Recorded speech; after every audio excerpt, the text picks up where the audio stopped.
without preference, without regard for the qualities and advantage and disadvantage. I am here to to commemorate my love for tokusatsu and Danish-based constructibles. You are hereby initiated into Rated Exploited.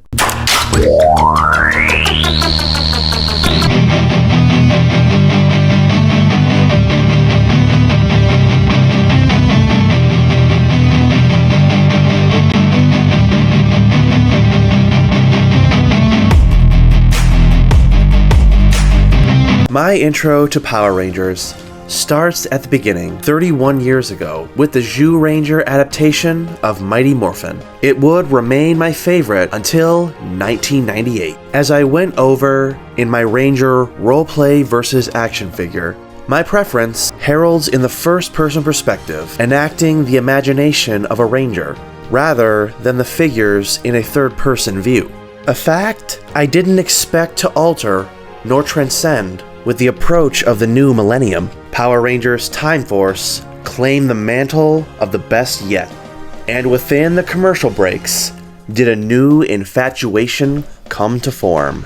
A dark, visual-focused advertisement, entirely narrated, in stark contrast to the norm of toy-based commercials.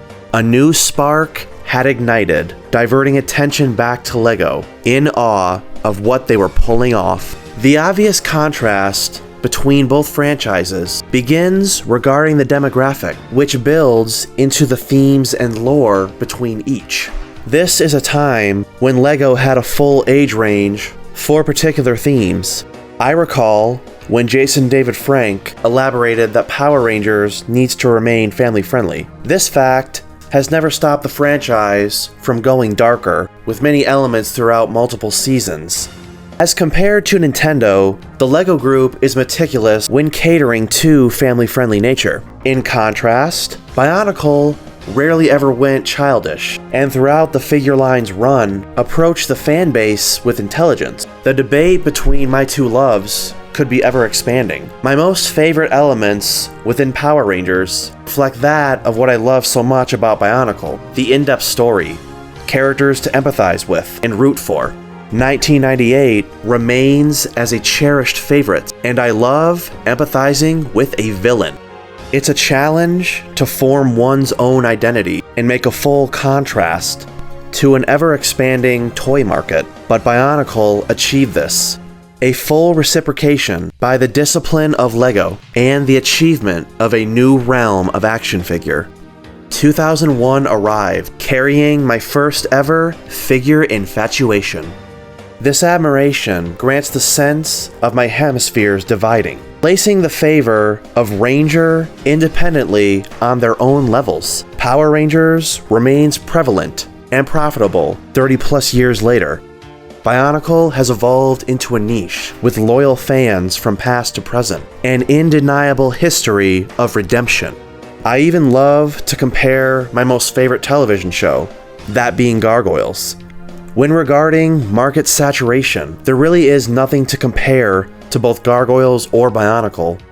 They are their own thing, so niche, so incredibly esoteric, no one's really attempted anything like them. I don't count bootlegs, as they're nothing more than mockery, but they are proof of impact. Look at the amount of online sellers labeling constructible action figures within and outside LEGO as Bionicle figures. I have yet to witness anybody mislabel Bionicle as Hero Factory.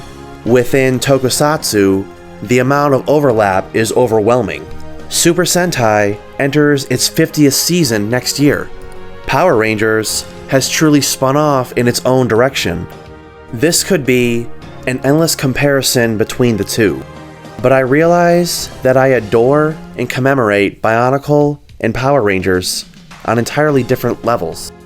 In actuality, I can't choose one over the other, and I'm grateful that they form the sides of my consciousness as though they're on either one of my shoulders. If the future brings both of them out of existence, I'll be thankful for what was achieved, without regret for its conclusion, by impactful, by eternal imprint.